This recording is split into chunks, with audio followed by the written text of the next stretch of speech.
మంచిర్యాల జిల్లాలోని అంగన్వాడీల చెలో కలెక్టరేట్ ముట్టడిలో భాగంగా కలెక్టర్ కార్యాలయం ముందు అంగన్వాడీలు నిరసన తెలిపారు. వారి న్యాయమైన డిమాండ్లు తీర్చాలని కోరారు. బెల్లంపల్లి ఎమ్మెల్యే దుర్గం చేసిన అంగన్వాడీలపై చేసిన వ్యాఖ్యలకు వెంటనే క్షమాపణ చెప్పాలని, లేకపోతే ఎమ్మెల్యే కార్యాలయాన్ని ముట్టడి చేస్తామని వారు హెచ్చరించారు. అంగన్వాడీలు మరియు ఆయాలు కలెక్టర్ కార్యాలయం ముందు బైఠాయించి నిరసన తెలిపారు. ఏఐటియుసి, సిఐటియు నాయకులు మాట్లాడుతూ సుప్రీంకోర్టు న్యాయస్థానం 2016లో సమాన పనికి సమాన వేతనం ఇవ్వాలని తీర్పు ఇచ్చిందని, ప్రభుత్వ ఉపాధ్యాయులకు అనుగుణంగా వారి కంటే ఎక్కువగా పనిచేసే అంగన్వాడీలను రాష్ట్ర ప్రభుత్వం పథకాలకు అన్ని విధాలుగా వాడుకుంటూ కనీస వేతనం ఇవ్వకుండా జీతమేమో జానడు పనులేమో బారెడు అనే విధంగా రాష్ట్ర ప్రభుత్వం కొనసాగిస్తుందన్నారు. అంగన్వాడీల న్యాయపరమైన డిమాండ్లు కనీస వేతనం, ప్రమాద బీమా, పిఎఫ్ తదితర న్యాయపరమైనటువంటి డిమాండ్లను తీర్చాలని వారు తెలిపారు.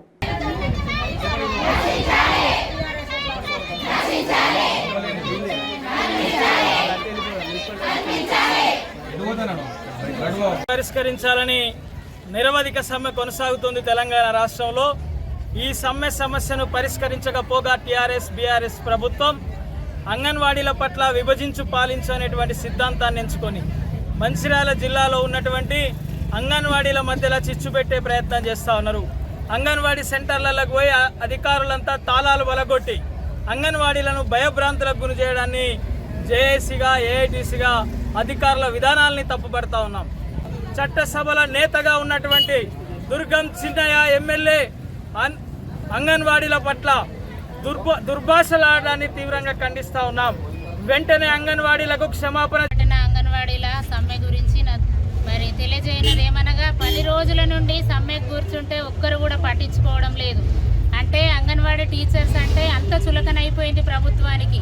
ఈ చులకన భావాన్ని తొలగించుకొని అంగన్వాడీలను వెంటనే చర్చలకు పిలిచి మరి జేఏసీ తరపున అందరినీ చర్చలకు పిలిచి మా సమస్యలను పరిష్కరించాలని ప్రభుత్వాన్ని కోరుతున్నాము. మరి మేము సామరస్యంగా సమ్మెకు చేసుకుంటా ఉంటే మా పైన అధికారుల ఒత్తిడి తీసుకొచ్చి సెంటర్ల తాళాలు పగలగొట్టి గర్భిణీ బాలింతలు పిల్లలు అందరూ నష్టపోతున్నారని చెబుతున్న ప్రభుత్వము మేము నష్టపోతున్నామని అర్థమైతలేదా వారికి?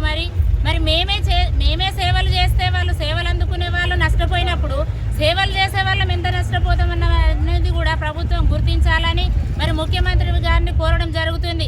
ఈ కలెక్టర్ గారు ఆర్డర్ అనుకుంటూ అందరూ దీనికి నువ్వే బాధ్యత వహించాల్సిందిగా మేము డిమాండ్ చేస్తూ ఉన్నాం. అంతేకాకుండా ప్రభుత్వం కూడా సమ్మెలో ఉన్నటువంటి సంఘాలతో చర్చలు జరపాలి, తాళాలు బలగొట్టడం ఆపాలి, కనీస వేతనం 26,000 ఇవ్వాలి, పిఎఫ్పిఎస్ఐ సౌకర్యం కల్పించాలి, రిటైర్మెంట్ బెనిఫిట్స్ కూడా టీచర్లకు 10 లక్షలు, ఆయాలకు 5 లక్షలు ఇవ్వాలి, వయో పరిమితిని 60 ఏళ్ళకి కుదించి నిర్ణయం చేయాలి.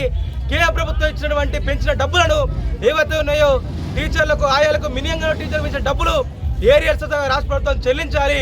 అదేవిధంగా ఇవాళ ప్రభుత్వం ఇచ్చేటువంటి ఏదైతే ఈ డబ్బులు ఉన్నాయో మెనూ ఛార్జీలు కూడా ఇవాళ పెంచాలని చెప్పి చెప్తా ఉన్నాం.